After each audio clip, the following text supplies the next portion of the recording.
The book of Revelation says, "The spirit of prophecy is the testimony of Jesus Christ." This is at the very heart of FirstAmendmentRadio.com. In that spirit, we have created the Prophecy Reality News app for all of your mobile devices, streaming First Amendment Radio 24 hours a day, 7 days a week. Available for your Apple, Android device, and smartphone, absolutely free.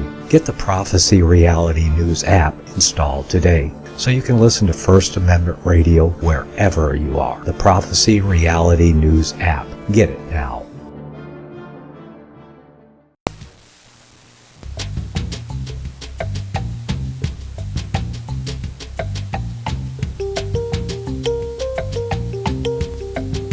Hi everybody, it's Barry Chamish. I hope we'll put together a good show tonight. Look, Shlomo Walfish, I've known him for years, and I like him. He's the ultimate optimist. That's all I'm going to say. All right, Shlomo, are you there? Yes, I am here, Barry. Can you hear me? Yep, sure can. All right, I've got a bunch of questions, but let's start with you. You have written, this is your interesting points. The world has gone insane. Now, what do you mean by that? Well, Barry, yourself and myself and our friends and a lot of your guests are what I would call watchers. In your case, you're a reporter, and you like to see how things are going in the world and, write about it and think about it, analyze it, and sometimes make predictions as, if things keep on going, it's going to turn out like this. And I've been saying, whatever we predict. But I've been saying for the last year or two, whatever we think it's going to be worse. That's all I've been saying. Good prediction. How is it worse? Why is it insane? I mean, if you see, starting out with Europe, obviously it involves other countries, other powers and sources. But if you just look at Europe, it is so beyond insane what's happening over there. In the name of helping poor refugees, almost every single European country is letting in hundreds of thousands, and in case of Germany, millions of Muslims, because they feel bad for them.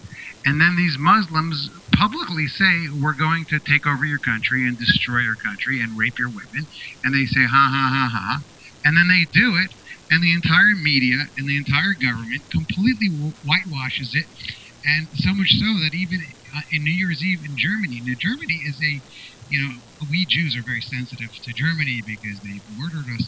But since then, they've become since the Holocaust, they've become a very civilized country in the Middle East. They feel very bad. They gave reparations to Israel. They paid for their buses. They just gave Israel their 6th or 5th nuclear submarine. So, Israel. What's your point? You think that they actually voluntarily, because they like sanity, invited 2 million. We're talking 2 million, by the way, refugees. 2 million. I thought it was a million. Okay. Big deal. You know what? It's plenty. You really think that this policy is accidental? No, it's not accidental. But here you have, in front of everybody's face, on New Year's Eve, 1,000 Muslims are in public, raping women, and the mayor of Germany, or wherever, Cologne, wherever this thing happened, she says, well, it's your fault because you're dressing provocatively and you just have to get used to it and don't go near them. Like she's blaming the rape victim instead of the Muslims that she let into her country. Actually, I don't think rape, I think fondling and molesting was the crime. I don't think there were actual rapes. But nonetheless, New Year's Eve, you go and have a good time. You don't want to be fondled and molested. All you have to do, Barry, is take a short flight over to Sweden, and molesting goes to full-blown raping, murdering, and everything else that the Muslims do to non-Muslim blonde women, which in their religion is fair game. Okay, now that's how you view it. I'm saying that Germany is not so crazy as to open, and they did. They opened their borders close to 2 million. I'm saying it's on purpose, and I'm saying it's to stir things up. And I agree with you. It's on purpose, but what I'm saying is, it's the most bizarre, strange thing. I feel myself feeling bad for the German people, even though their ancestors murdered my family. Maybe they didn't, but the only way I can look at it is it's God's payment back to them. These people. I've seen videos. My children have gone to Germany. To Poland, to the concentration camps, and they bump into people, and you could see videos of them crying and saying, "We didn't do this. Our ancestors did this. We're against it. It was disgusting." So maybe not everybody's like that, but there is some sort of sense of, at least in certain circles, that they did wrong. They're paying money for it. They don't ever want to have it again. They have laws in Germany. If you deny the Holocaust, Menachem Begin didn't want a penny of this so-called reparation. You think that money pays for even one victim? Okay, of course not. Of course not. I'm not saying it does. All I'm saying is, here you have people that supposedly regret what they did, and what they're doing is, because of their twisted, perverted, shame or feeling bad or conscious, they're now letting in. They didn't let Jews leave to go to Israel or Palestine at the time, as it was called. Now they're saying, we were wrong then. Let's let Muslim refugees come into our country by the millions. And these guys, forget about the rapes. They're urinating in public pools because they don't have toilets. Yeah, I've read that one as well. And by the way, when you've got, all right, let's not say 2 million. 1 million will do. Okay, if you don't have a home and you've got to take a leak, you just see some water and do it. Barry, that's not what this is about. If you go on YouTube, you can watch Machon Shiloh. The name of the fellow is Rabbi David Bar Chaim. He put out a video on this, and he explained that this is not. They call it a Syrian refugee crisis. He says they're not Syrians, they're not refugees, and it's not a crisis. And he explains very clearly that, first of all, a lot of these people are from all over the place. They have forged passports that say Syria, or no passports, or no documentation. They're from all over the Middle East, or even Africa. A lot of them come across to Italy from North Africa. I don't know if you follow this, but you remember... I think I follow it a bit. Right. I see the little Before they killed Gaddafi, it's an interesting point. Before they killed him, he was in Italy, and he warned the Italian prime minister, if you ever let the Africans come into Europe, to Italy, they're going to destroy Europe. He said it flat out, Gaddafi. And that's exactly what's going on. What happens is they take these boats, they put these Africans on them, and they drop them off on the waters of Italy. And the Italians, and who I guess are nice people, they say, we can't let them just die in the water because a bunch of them died. So they put them on military boats, they bring them into Italy, and then they ship them all over Europe. And the point is, that's called stirring the pot. Yes, they're stirring the pot. These people. Okay. Listen, Barry, these Muslims have been fighting each other for well over 1,500 years. Over 1,000 years. This is what they do. The Wahhabis fight the Sharia, and this one finds that one, and they're all the Sunnis, and basically whoever's the most powerful at the time with the most weapons, with the biggest gangs, murders the other one. That's what they do. So right now, there's one group that's stronger than the other group, and you can say thanks to the Western military-industrial complex for aiding and abetting them and arming them, such as the USA and the CIA, and I'm sure you know a lot about that. A little differently than you do. I say the pot is being stirred. All right, away we go. What you're saying is the Muslims just were driven out of their countries in order to fondle young teen Germans and piss in their pools. That's just the tip of the iceberg. They're publicly standing and saying, we are going to have children with your daughters, and they're going to wear burqas, and we're going to Islamize Europe. They say it publicly. And then you have these officials in Germany saying, well, we don't really have a good childbirth, reproduction rate, which is true. Europe, which is very godless in most cases, not in all, but which is very godless, they're having less than 2% replacement rate of their children. So they're actually they have an aging encouraging Muslims to be the new Germans. Well, they're saying that. One of the officials, you can see him on YouTube, is saying we're not doing very good at reproducing, so we need immigrants. So what are they going to do? They're going to bring in barbarians. That's what they're bringing in. They're not bringing in women and children. They're bringing in these 20-year-old guys who are there and publicly saying we're going to destroy your country. I mean, just go on YouTube and see hundreds of videos of this. I mean, there's a guy molesting a girl on a train, and then a German man, an older man, tries to stop him, and then they start attacking him. It's the Wild West. We are living in Sodom and Gomorrah, and now you have in Denmark. I mean, when I say insane, Barry, I'm not joking. Denmark, there was a Muslim raping a girl. I think Denmark passed a law that you would approve of. Actually, they blocked their borders. Yeah, but listen to this. There's a girl that pulls out a pepper spray to spray a rapist, and now they give her a fine. She's the criminal. This is what Saddam did. Saddam said that the criminal is free and nothing wrong with him, innocent. And then the one who was attacked, that's the criminal. So they're punishing the one for using pepper spray. It's totally backwards. The Americans, the Yankee Doodle Americans, I'm not talking about the wimpy Americans now, but the Americans in the Civil War and in the Independence War, they would have taken leaders like this and publicly hanged them.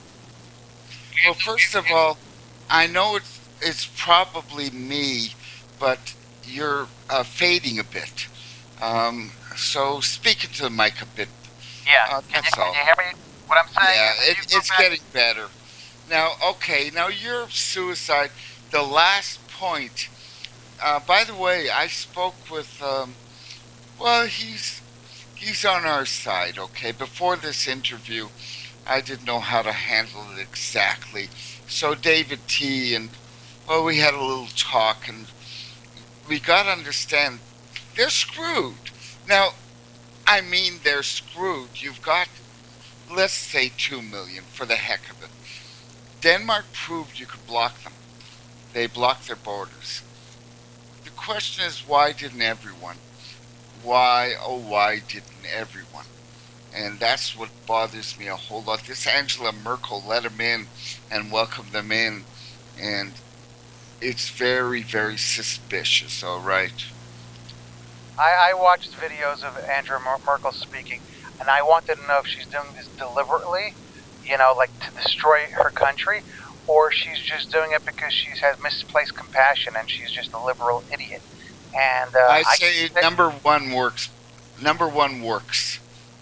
It could be both. It could be a combination of both. I mean, when you look at her speaking, she says, where's our compassion? We have to take care of these people. She looks very sincere when she's saying it. So she seemed to me like a delusional, bumbling idiot. And let me tell you something. Let's move over to Israel for a second. We got the same bumbling idiots over here. And I'll name the first one, Naftali Bennett. Naftali Bennett is the head of the Beit Yehudi, the Jewish home party, and everybody says, oh, he's the new Bibi, he's a tough guy. You know what this genius proposed yesterday? He says, every 2.5 hours, a Muslim Arab tries to murder a Jew in Israel. Every 2.5 hours. Now, thank God, God's watching out for us, that most of the time they don't succeed. So, thank God. Only in Israel won't they succeed. Now, once again, I'm sure it's my problem, but I can't hear you that well. But Naftali Bennett, he was going. This is what gets me, and I'm not gonna go to the punchlines. You assume there's a democracy there. Wasn't it a right-wing Ariel Sharon who deceived the Jews of Gaza and northern Samaria? Wasn't it a right-winger that right-wingers voted for, who threw them out of their houses? Let's talk democracy and being fooled a bit here. Barry, we're on the same page as this, absolutely. I agree with you about Sharon. What I'm telling you is that Bennett's proposal, and he's the leader today, he proposed that they double the work permits for Muslims and Arabs. So instead of having 50,000 workers with permits, we should now have another 100,000. So let's bring in more Muslims. This is his solution. Just like Andrew Merkel, they're being raped by Muslims. I have a solution. Let's bring in more of them. These people are freaking insane. There is no brain matter. They're not insane. They're being bribed and blackmailed. And once again, no matter what it is, you're fading. And it could be my fault, but this is very interesting. You believe that Bennett, of his own volition, wants more Arabs in Israel. You don't see the word blackmail anywhere. Anywhere?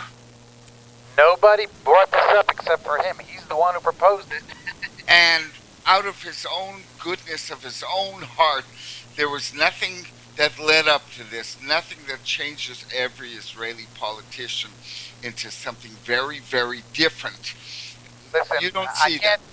I can't tell you what's going on in his brain. What I could tell you about him is he is a good businessman, and he thinks, like some other Israelis, maybe Bibi Netanyahu thinks this way, that if you give Arabs a good economy and you give them good jobs, then all of a sudden they're going to drop their ideology of murdering Jews, and they're going to say, you know what? We learned how to make toilets. Let's build the Eiffel Tower now. He thinks that you can provide them. And if you listen to people like Bill who said this many years Shlomo, I can't deal with this. I can't hear you. I'm going to try a different microphone. Tell me if this one is better. I'm not sure. Now, Better now? Is this one better? Thank goodness.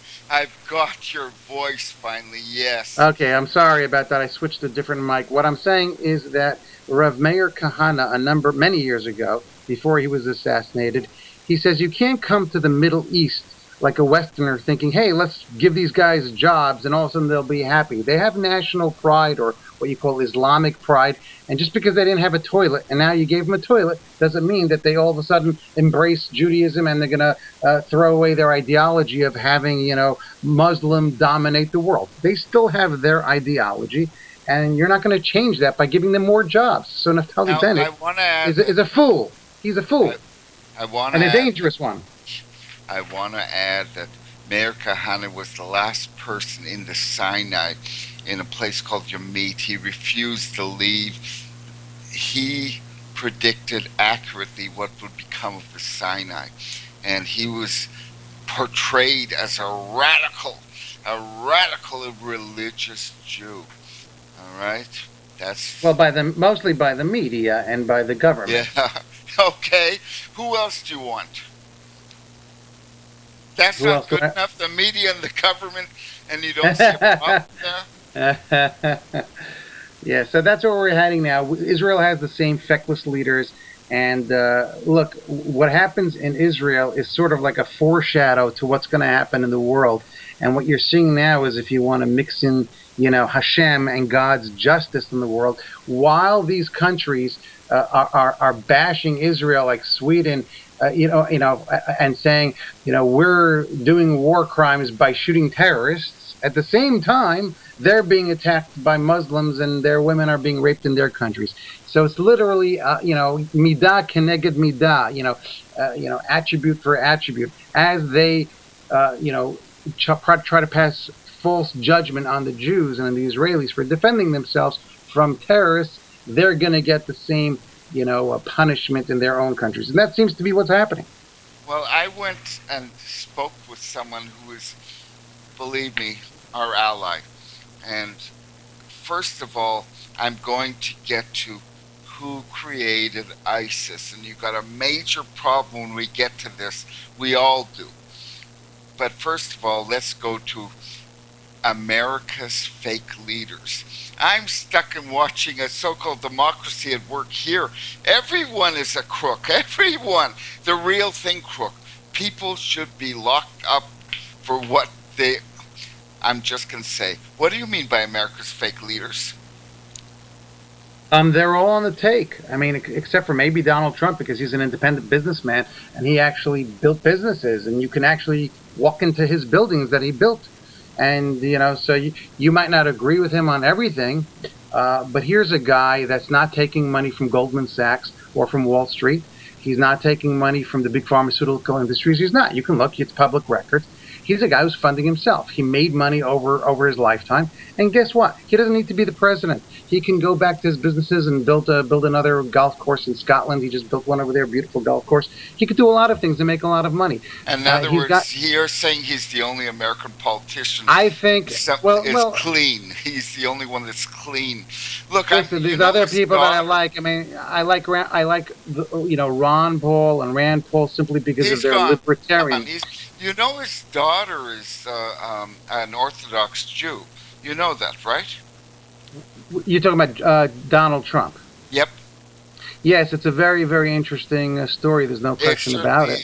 It certainly is. Now, we've got something weird going on in this election. I understand, by the way, that she's pretty genuine. She goes to synagogue, and she really took it very seriously. Apparently. There are many stories like this. For example, Steven, who's the movie producer? Spielberg. So he married I think he married a Gentile woman, and then she got turned on by Judaism, what it's about. She started studying it, and then she became more Jewish than him. Hey, you bum, why don't you go to synagogue on Shabbat?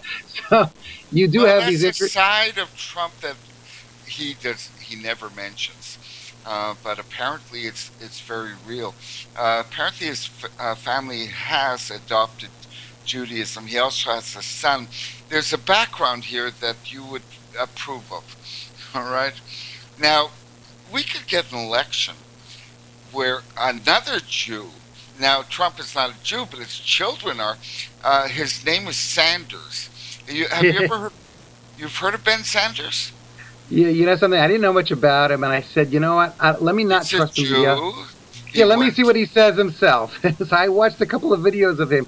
Now, it happens to be he actually agrees with the libertarian perspective on certain things, but he's basically a socialist and a communist. I mean, he believes in those ideas. It doesn't matter. He went to kibbutz when he was young. He went through the whole Jewish Megegi stuff. You may have an election. It's hypothetical, all right?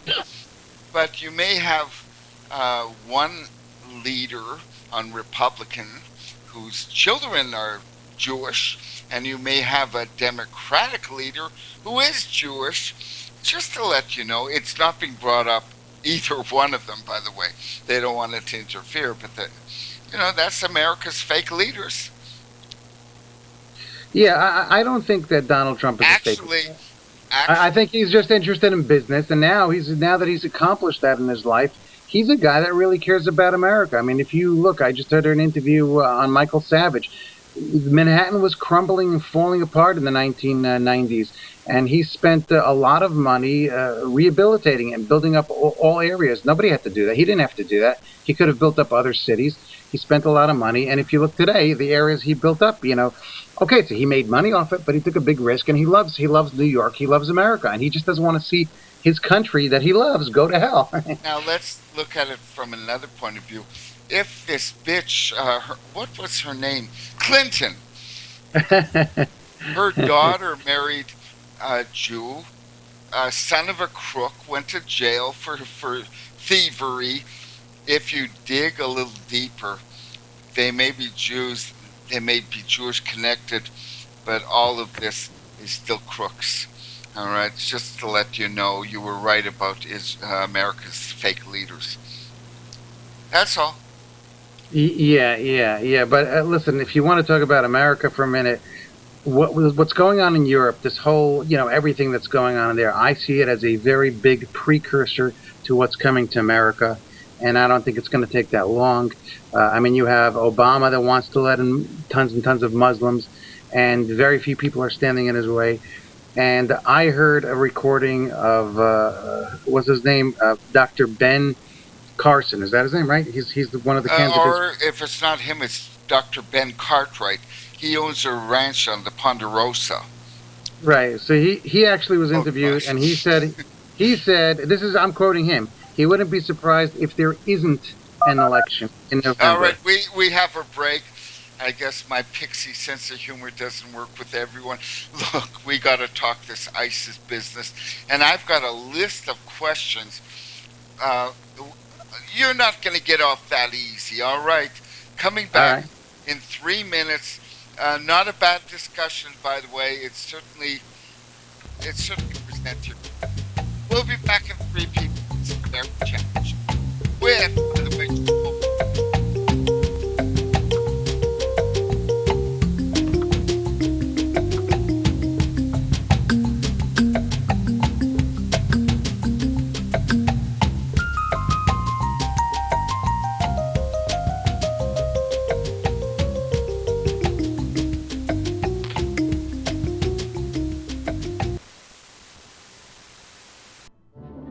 The book of Revelation says, "The spirit of prophecy is the testimony of Jesus Christ." This is at the very heart of FirstAmendmentRadio.com. In that spirit, we have created the Prophecy Reality News app for all of your mobile devices, streaming First Amendment Radio 24 hours a day, 7 days a week. Available for your Apple, Android device, and smartphone, absolutely free. Get the Prophecy Reality News app installed today so you can listen to First Amendment Radio wherever you are. The Prophecy Reality News app. Get it now.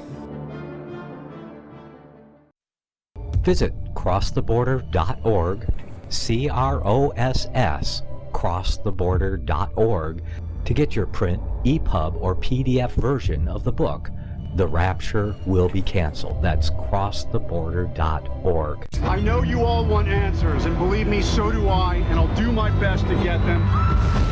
Despite Nicolas Cage's promise to do his best to get left behind rapture answers for us, don't hold your breath.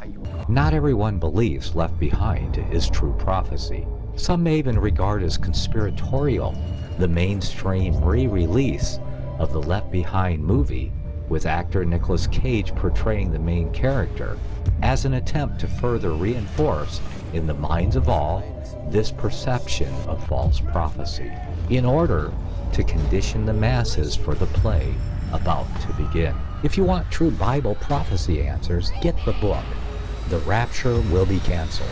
The author exposes the Latin rapture origin, the 7-year tribulation deception, true Bible revelation of Daniel's 70 weeks, the abomination of desolation, the restrainer, America in the Revelation, the image of the beast and the mark of the beast, and the truth about God's chosen people, and so much more about Bible prophecy.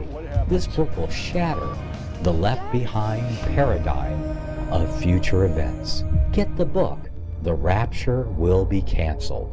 Visit crosstheborder.org, CROSS, crosstheborder.org, to get your print, EPUB, or PDF version of the book, The Rapture Will Be Canceled. That's crosstheborder.org.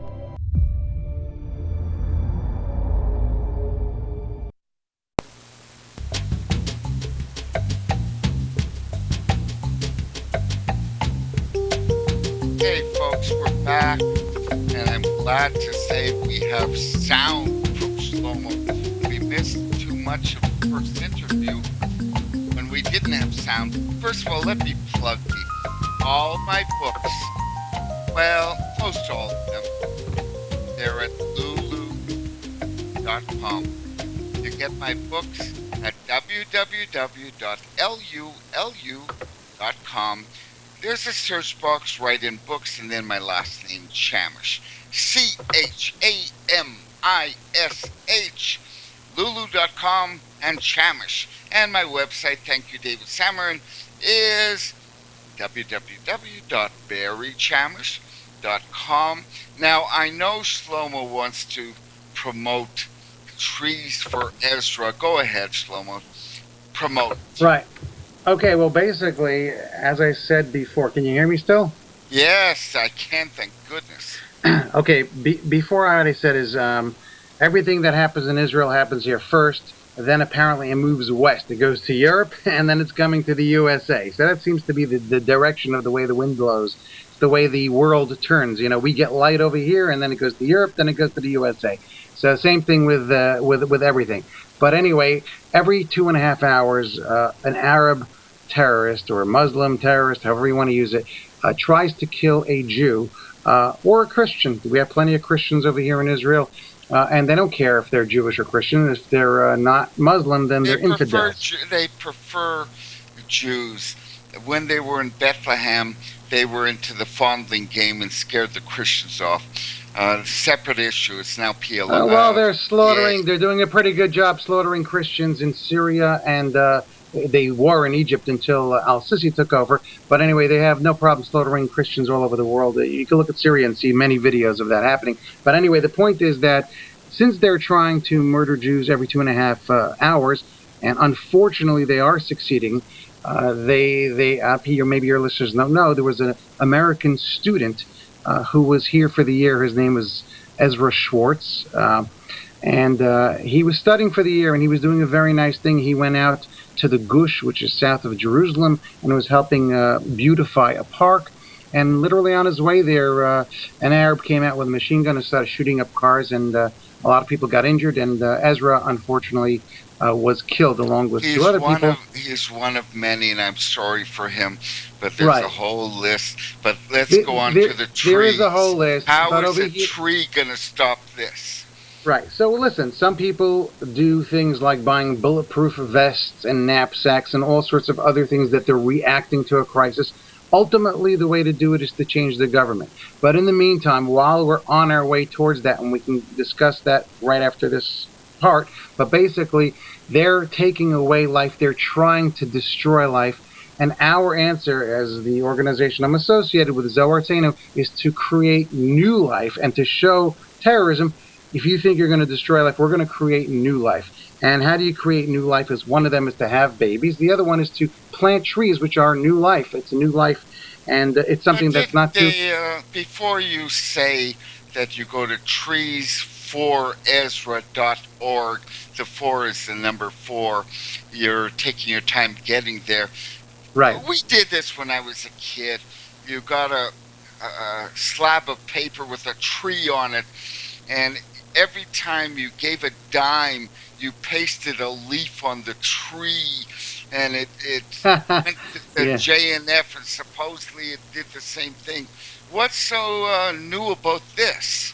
That's a good question. The answer is very simply two things. Number one, we, Zohar Tzenu, only plants fruit trees.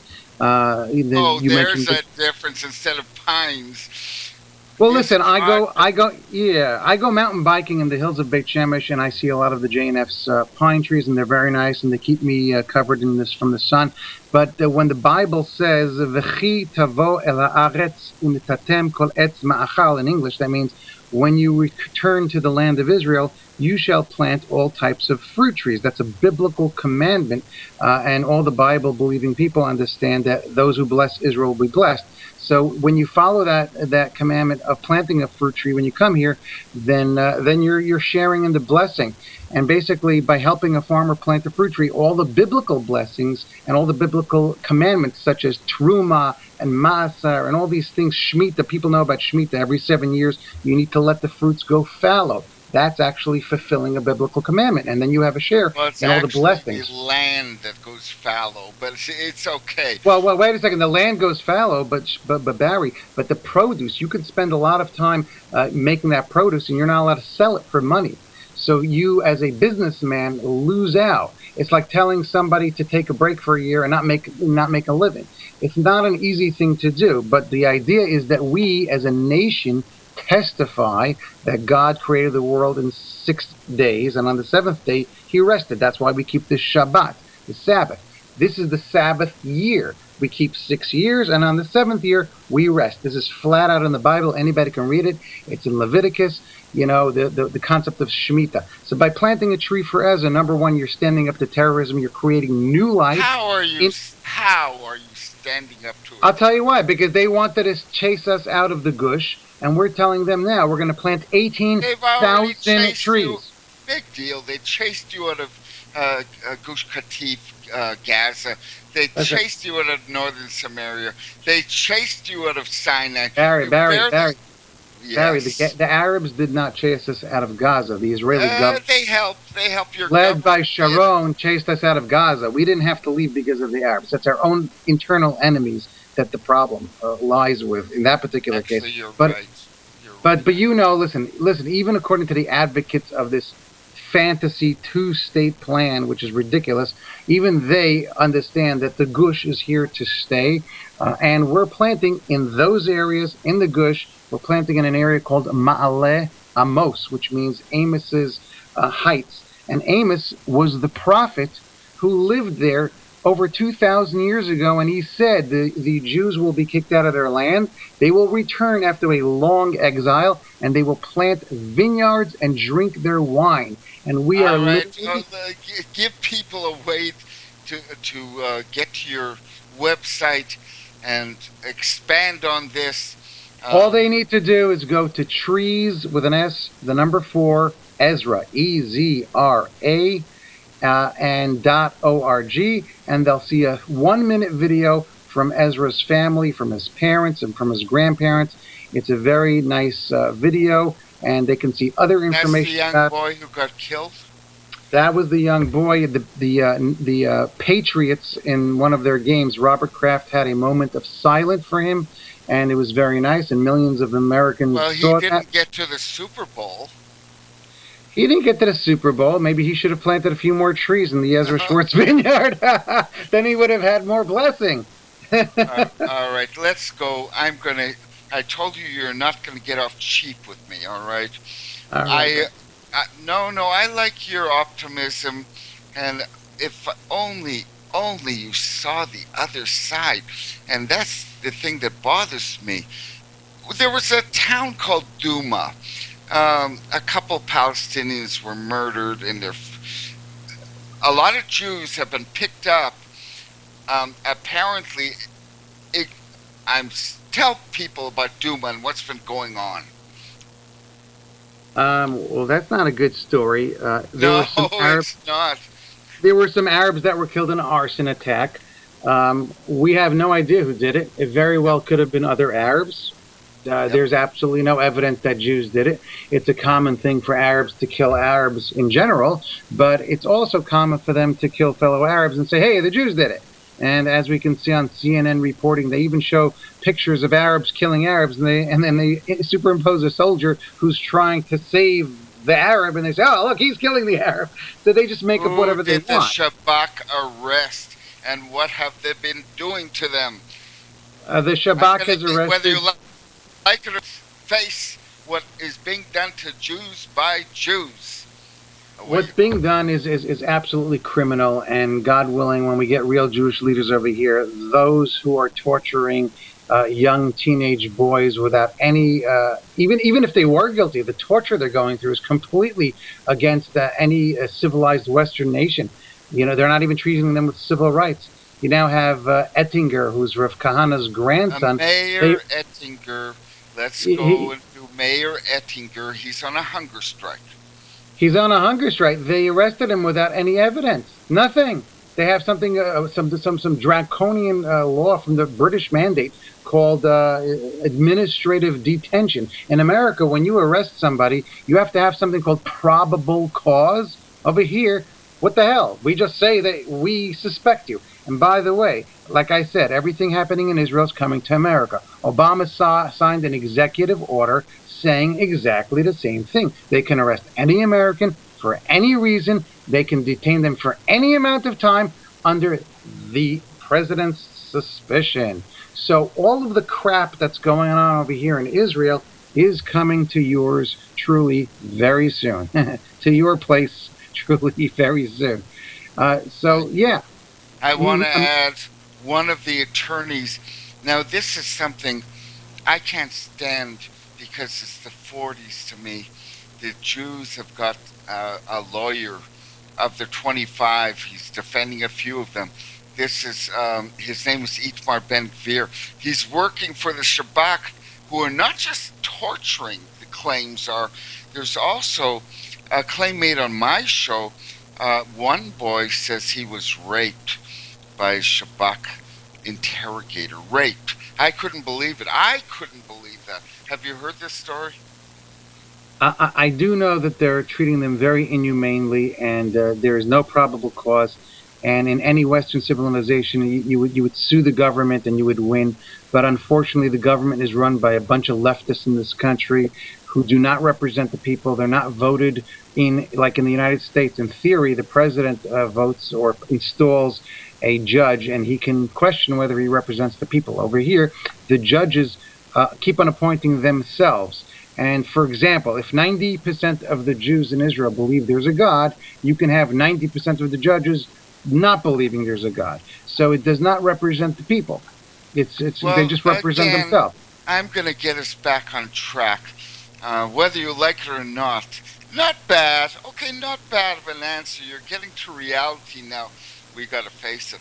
Look, Itamar Ben-Gvir walked into the Gaza Strip with a few of his so-called followers, stirred up the Arabs. You know, he put up a big sign that says Muhammad is a pig. That'll do it. You know, imagine, listeners, imagine you Christians getting a sign in front of your house that says Jesus is a pig. All right? You get really mad. Well, so did the Muslims. Within, what was it, a day and a half? There was Ben-Gvir in Beersheba, away from the action, and all of the protesters were under arrest, and there was no more protest.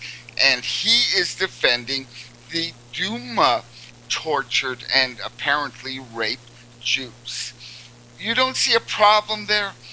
You know something? I never really researched Itamar Ben-Gvir. I would like to see what you wrote about it and what types of evidence you have. What types of evidence? What types of evidence is that there was a lady who ran something called Women in Green. She organized 2,400 protesters, about the only protesters that existed. Ask her. She doesn't live far from you. You're talking about Nadia? Of course. Okay, so listen, I never really looked into him. You don't have to say that Arabs are pigs. You could just say the truth. You don't have to say Muhammad is a pig. You got to stir him up.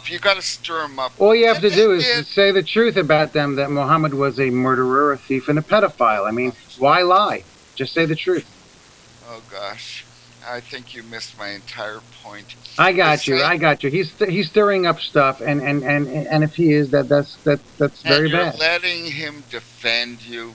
You don't see the same thing happening. I never hired Itamar Ben-Gvir. What can I tell you? Oh, he hires himself. Nonetheless, You don't see a problem that Jews are arresting Jews. They're torturing them. Apparently, they're raping them. They have the same criminal attorney that threw them out of Gush Katif. You don't see a problem here. There's a huge problem. I mean, if you're looking at the news, look at what happened today. Fua was on the Temple Mount, and he was singing the Atikva. He wasn't saying the Shema, the religious prayer. He was singing the Atikva. The Fua, Michal Fua's son, I forgot his first name. He was an activist in Manhigut Yehudit. His son, a teenager, I think 15-year-old, was on the Temple Mount today, and he said the Atikva. He started singing it. That is the national anthem of Israel. He was arrested. Panima. Yeah. Nefesh Yehudi Kadima. Yeah, right. And anyway, the I don't know if he was arrested today, but anyway, the judge decided today that even though people have the freedom of expression and they're allowed to sing the national anthem anywhere, sometimes they can't sing it, like on the Temple Mount. This is what a judge in Israel said. Could you imagine a judge in America saying you can't sing the national anthem at the White House because it's racist? Well, if you sang the Nazi national anthem, the American national anthem. Zionism is over. There is no Arabs, Zionism. Atikva is, you're missing. This is the Jewish national anthem. Yeah, but it's no longer your holy Temple Mount. It was given up way back in '68 by Rabin to the Arabs. That's why we have problems in our country and in the world. Because if we do not have sovereignty and we are not allowed to pray Jews on our own Temple Mount, why should the Arabs respect us? Why should anybody in the world respect us? Could you imagine if the Jews made a little shtibel on the Mecca rock over there in Saudi Arabia? How would the Saudi Arabians like it? Just put a little shtibel over there. They'd go out of their What's a minds. steeple? What's a steeple? Listen, meanwhile, they build a mosque. No, what is a steeple? A shtibel is a little synagogue. Imagine if we build a little synagogue in Mecca. They'd go out of their minds. So meanwhile, if we even thought of such a concept, Jews are not even allowed into Saudi Arabia. There's such a bunch of racist apartheid state. And then they accuse Israel of being apartheid. So here you have a situation where Jews cannot even pray on their own holiest site, courtesy of our government, Bibi Netanyahu. Thank you very much. Our defense minister, Boogie Ya'alon. Ya'alon? Is he still around? He's still around. He is the offensive minister, because he's very offensive. He's very good at arresting Jews. He's not very good at arresting and stopping terrorists. So these people really have to go. And the solution is, as we said before, we were talking about Jewish leadership, the Zehut Party, which is run by Moshe Feiglin. He started a new party. Moshe Feiglin's son was almost killed in a car accident. He hasn't been the same. He spouts off, but he has no passion anymore. Listen, Barry. He just spoke tonight in Givat Shmuel, which is near Tel Aviv. He spoke last week over here in Beit Shemesh. He's speaking next week in the Gush. He's been in Jerusalem and Haifa, all over the country. He is speaking to people, and I could tell you, because I was at some of these speeches, people are accepting, and the message is resonating, that we don't have real Jewish leaders. We need leaders with vision that understand our identity. And I want to tell you something. If you watch the American Republican debates, and I watch them, Mark Rubio, he's a crook from Miami. He's a genuine, the real thing crook. I'm not defending him. I'm not defending him. I'm not saying that he doesn't take money from Goldman Sachs like some of these other guys. More like Cuban mafia, but okay. Okay, but the point is, he said something interesting. He said, if we don't decide what our identity is, we're going to lose this country. And he's right. We are Cuban crooks. That's our identity.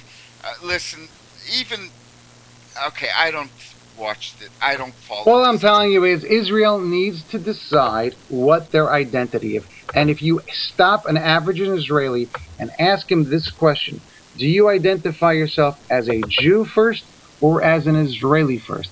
You know the answer is? I would say neither.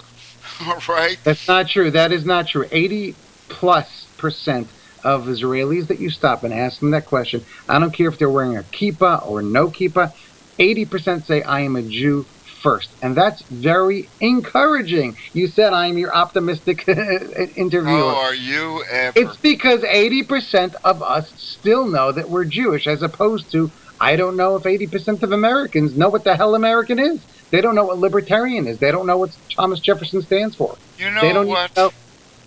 Hillary is so crooked there are no words, but her husband was almost impeached, and she is running for president. No problem, let her run.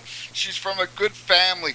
On the other side, you have a joke for an election, a first-class, low-class joke. But you know what? It's better than what you got in Israel. Most of the world leaders are corrupt and on the take from the international bankers. And if you want to talk about what's coming up, it looks like World War III. They're going after Syria. Syria is one of the only countries, one of the 3 countries left that doesn't have an international banking system.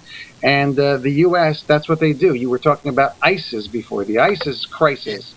Netanyahu and this American president, I think his name is, he's got an Irish name, Obama, right, Obama. They set up, listen, this was on Debka and it got out every which way. They were the ones who financed in northern Jordan the original ISIS, supposedly to bring down Bashar Assad. It went to Turkey, it got better trained, back it went into Syria, then Iraq. It's an Israeli-American creation. It's a shame. Look, there are a lot of partners in creating ISIS, as you call it. The first partner that was on the list over here is the United States of America, which gave $41 million on equipment to the new Syrian task force, which was made up of soldiers that are linked directly to ISIS. So Good. So and they're good. dropping them Shlomo, equipment. you're doing it. You're getting to it. Yes. Oh, Okay. boy, So getting it out of yes, Shlomo. Yes. So this is even Donald Trump said that Hillary Clinton. She said it flat out that Obama and Hillary created the Islamic State. He said it. I didn't say it. And the whole Donald Trump said it. Benghazi, and they were watching it on. In Benghazi, she gave over the weapons to ISIS. That's what she did. Yes. They created the name. This is all CIA created. Now you also have Saudi Arabia, which is funding it and helping it because they have their own interest. They may have provided the funding, but the training was from northern Jordan. There was a room in northern Jordan where the American Special Forces, Israeli Special Forces, they were the ones who created ISIS in 2011. I listen. I don't know the extent of what Israeli Special Forces were involved. I don't know. I don't know. I don't know. I'm not saying no. I don't know. But what I could tell you is that the funding is coming from the United States of America, and Syria wants a pipeline, the Qatari natural gas pipeline going through, and the bankers, they want a international bank in Syria. I mean, just look what they did to Libya. I'm not saying that Gaddafi was a good guy, and I'm not saying Saddam Hussein was a good guy. But it wasn't utter chaos. Just look at what happened the second they took over Libya and Iraq. The first things they did was install an international, Rothschild / Rockefeller, J.P. Morgan bank. Now the anti-Semites always point to Rothschild and say, see, it's a Jewish bank. It's not a Jewish bank. It's an international bank. It's private bankers. There are Jews on it, and there are non-Jews on it. They're international globalist bankers. Don't blame Jews for that. Blame them. Blame the globalists. I want you to know you came out. Folks, listeners, Shlomo Walfish is not just an optimist. He's got a realistic side. No, that's important to me. Yes, thank goodness. But you see, if they went after Libya and they went after Iraq and Afghanistan, and the second they finished taking over those countries, they took the oil or some of the oil, and then they started installing international banks. This is what they want in Syria. They wanted to make an international bank, and Saudi Arabia wants to make a pipeline, the Qatari natural gas pipeline, and everybody wants their own thing. And you know who's the good guy in the story? Believe it or not, is Russia. We grew up and Russia was evil. Now Russia's the good guy and America's the bad guy. It's all topsy-turvy. Russia's going in there and they're actually saying, don't bomb and destroy Syria. Are you joking? They're flattening the place. Because they're destroying ISIS. Netanyahu met Putin. This was 2 months ago. The next day, Russia began bombing Syria. There's under the table. But they're not bombing Assad. They're bombing all of the weapons that the United States of America gave to ISIS and the Free Syrian Forces and all these guys. Well, just so long as that meeting doesn't get forgotten, okay? You see what I'm getting at? It's messy, and it's not Jews. It's not religious Jews. They hate the religious. Look, the Shabbat hates religious. They didn't want you there, and they're trying to eliminate you from being there. They're trying to arrest you. It's a mess, and you're not to blame, and no one understands why. Yeah, well, there's only one hope, is that we need a faithful leader. The honest truth is, these guys are so powerful, the only one that can take over is somebody that's got God on their side. And this like is what Bennett, you think Naftali Bennett didn't have God? Oh, gosh. We started and we ended on the theme, and we did very good, Shlomo, very good. Unfortunately, Naftali Bennett does not use God as his... He did when he started. He did. Look, we have to end now, and I'm coming back in 7 minutes with Janet Phelan, but you did real good, Shlomo. You hit... TreesForEzra.org. Don't forget. Trees4Ezra.org. Perfect. Nice to see you again, Shlomo. We'll be back in STEM. Take care of yourself. Eat well, Barry.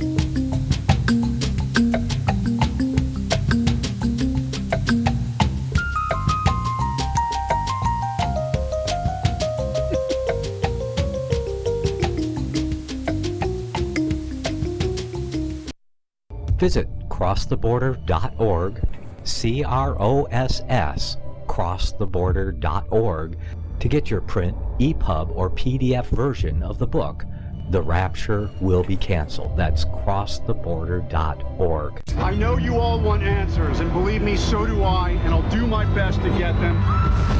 Despite Nicolas Cage's promise to do his best to get left behind rapture answers for us, don't hold your breath.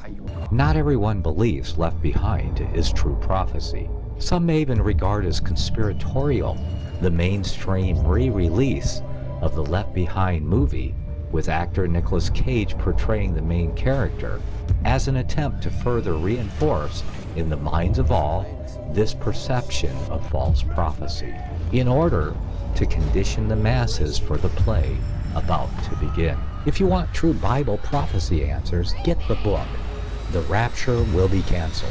The author exposes the Latin rapture origin, the 7-year tribulation deception, true Bible revelation of Daniel's 70 weeks, the abomination of desolation, the restrainer, America in the Revelation, the image of the beast and the mark of the beast, and the truth about God's chosen people, and so much more about Bible prophecy.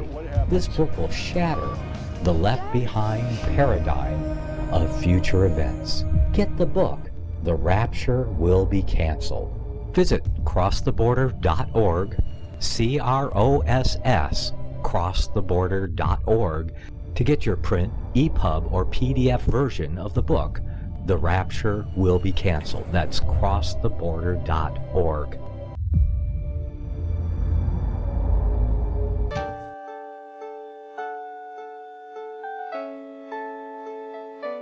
The program you are listening to is 100% sponsored by you, the listener, on this First Amendment Rights Media channel.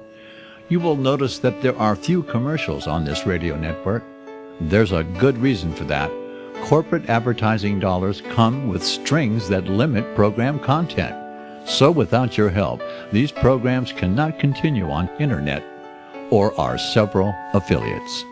If you benefit by the educational law programs, we ask you to give.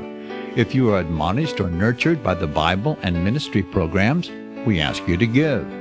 If some voice a cause that you are passionate about, we ask you to give. If you believe in any of these, we ask you to support them as you would a missionary on a continual basis, as if giving a tithe for missionary radio. These programs are not commercially viable and must be supported by those faithful to the cause of truth. Look for the button to sponsor your favorite programs at our listen and schedule pages on the internet.